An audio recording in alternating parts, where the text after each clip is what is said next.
ஸ்ரீகுருப்போ நம. தென்னாருடைய பெரியவா போற்றி, எந்நாட்டவர்க்கும் இறைவா போற்றி. சர்வஜா சர்வவியாபி பெரியவா சரணம். மாயப் பிறப்பருக்கும் மகா பெரியவாடி போற்றி. ஓம் ஸ்ரீ மகாமகணபதயே நம. ஸ்ரீ சந்திரசேகராமிர்தம் அமிர்ததாரை 1192 தெய்வத்தின் குரல் 5ஆம் பாகம், அத்தியாயம் ஸ்ரீ சங்கர சரிதம். இதன் இன்றைய தலைப்பு ஈஸ்வராவதார பிரமாணங்கள் வேத இதிகாச புராணங்களில். இதன் 2ஆம் பகுதி. யஜுர்வேத ரெஸ்பான்ஸுக்கு வருகிறேன். 4 வேதங்கள் என்று சொன்னாலும் நடைமுறையில் சகல கர்மானுஷ்டானங்களுக்கும் ரிக் யஜுஸ் சாமம் என்ற 3 தான் முக்கியமாக இருக்கின்றன. 40 சம்ஸ்காரங்களில் வரும் யஜ்ஞங்களில் உபயோகிக்கப்படும் வேதங்கள் இந்த 3. அதனால் 4 என்று சொல்லாமல் 3 என்று பொருள் கொடுப்பதான த்ரயி என்றே வேதங்களை குறிப்பிடும் ஒரு வழக்கம் இருக்கிறது. மேலே பார்த்த பாஸ்கரராயரின் ஸ்லோகத்தில் கூட வேதத்ரய வியாக்கியான என்று வருகிறதல்லவா. இப்படி வேதங்கள் 3 என்கிற பொழுது 1, 2, 3 என்பதில் 2 என்பது மத்தியில் உள்ளது போல ரிக் யஜுஸ் சாமம் என்பதில் யஜுர்வேதம்தான் மத்தியிலே இருக்கிறது. மத்தியில் உள்ள விஷயத்திற்கு அதிக மதிப்பு, கௌரவம். நடுநாயகம் என்று சொல்வது அதனால்தான். கோவிலில் மத்தியில்தான் மூலமூர்த்தியின் கர்ப்பகிரகம் இருக்கும். இப்படி யஜுர்வேதம் த்ரயி என்பதுதான் நடுநாயகமாக இருக்கிறது. அந்த யஜுர்வேதத்தை எடுத்துக்கொண்டால் அதற்கு எது மத்தி? யஜுர்வேதம் 7 காண்டங்களாக பிரிக்கப்படுகிறது. 1, 2, 3, 4, 5, 6, 7 என்பதில் 4 தானே மத்தியிலே இருக்கிறது. அதனால் 4ஆம் காண்டம்தான் யஜுர்வேதத்தின் மத்தியஸ்தானம்.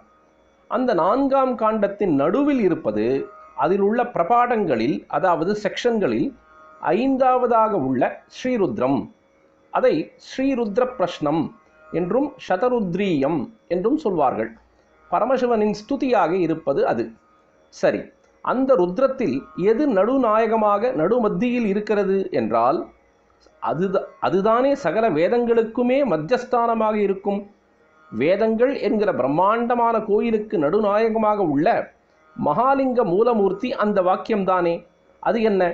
வேதத்தின் உயிர் மையமாக இருக்கப்பட்ட அது என்னவென்றால், அதுதான் ஸ்ரீருத்ரத்தின் 8வது அனுவாகத்தில், அதாவது 8வது சப்செக்ஷனில் நடுவிலே வரும் சிவ பஞ்சாட்சர மகாமந்திரம்.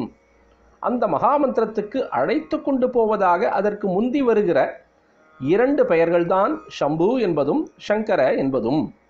பின்குறிப்பு: நம சம்பவேச்ச மயோபவேச்ச நம சங்கராயச்ச மயஸ்கராயச்ச நம சிவாயச்ச. முதலில் சம்பு என்று சொல்லி, அப்புறம் சங்கர என்று சொல்லி, அதற்கப்புறம் சிவநாமாவை நமஸ்காரபூர்வமாக பஞ்சாட்சரமாக்கி சொல்லியிருக்கிறது. இப்படி சம்பு சங்கர பஞ்சாட்சரம் என்ற ஆர்டரில் சொல்லியிருப்பது நாம் பார்த்து கொண்டிருக்கிற விஷயத்துக்கு ரொம்பவும் ஆதரவாக இருக்கிறது. எப்படி என்றால், பஞ்சாட்சரத்தை ஆச்சாரிய முகமாக உபதேசம் வாங்கி கொண்டுதான் சொல்ல வேண்டும்.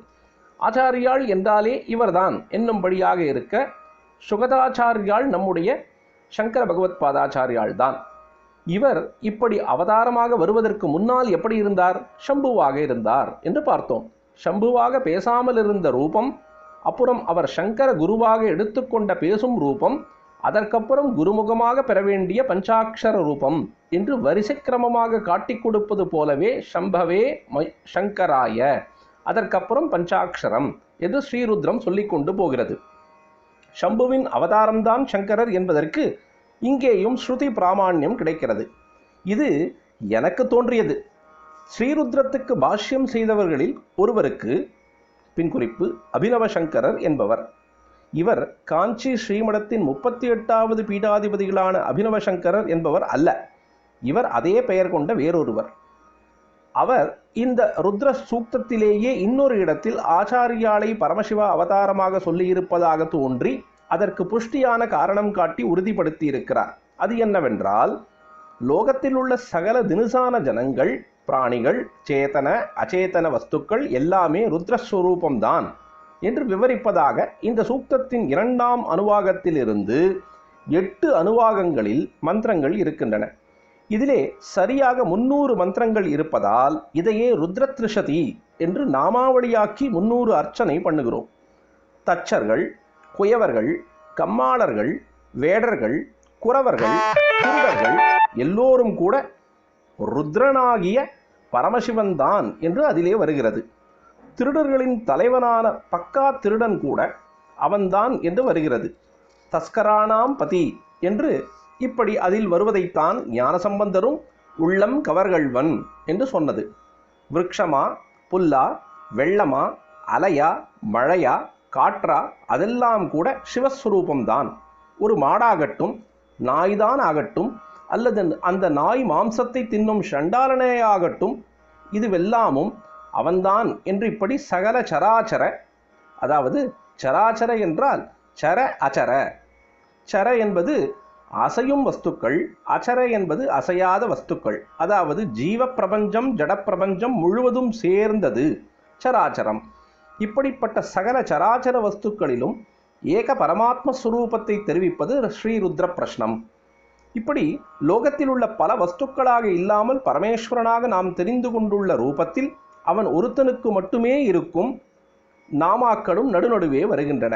இவற்றை அசாதாரண நாமாக்கள் என்று சொல்வார்கள். நாம் சாதாரணம் என்றால் ஆர்டினரி என்றும், அசாதாரணம் என்றால் ரொம்ப விசேஷமாக எக்ஸ்ட்ராடினரி அபூர்வமாக இருப்பது என்று அர்த்தம் பண்ணிக்கொள்கிறோம். வாஸ்தவத்திலே சாதாரணம் என்றால் பொது, அதாவது காமன். அசாதாரணம் என்றால் தனிப்பட்டது, அதாவது ஸ்பெசிஃபிக். பரமசிவனை லோக வஸ்துக்களாக சொல்லும் பொழுது பெரும்பாலும் பகுவச்சனத்திலும், அதாவது பன்மையிலும், பரமசிவன மூர்த்திக்கே உரிய அசாதாரண பெயரை சொல்லும் பொழுது ஏக வச்சனத்திலும், அதாவது ஒருமையிலும் இருக்கும். உட்கார்ந்து கொண்டிருப்பவர்களாக, சயனித்து கொண்டிருப்பவர்களாக, தூங்குகிறவர்களாக, நிற்கிறவர்களாக, ஓடுகிறவர்களாக, இப்படியெல்லாம் உள்ளவனுக்கு நமஸ்காரம் என்று சொல்லும் பொழுது பகுவச்சனத்திலேயே இருக்கிறது.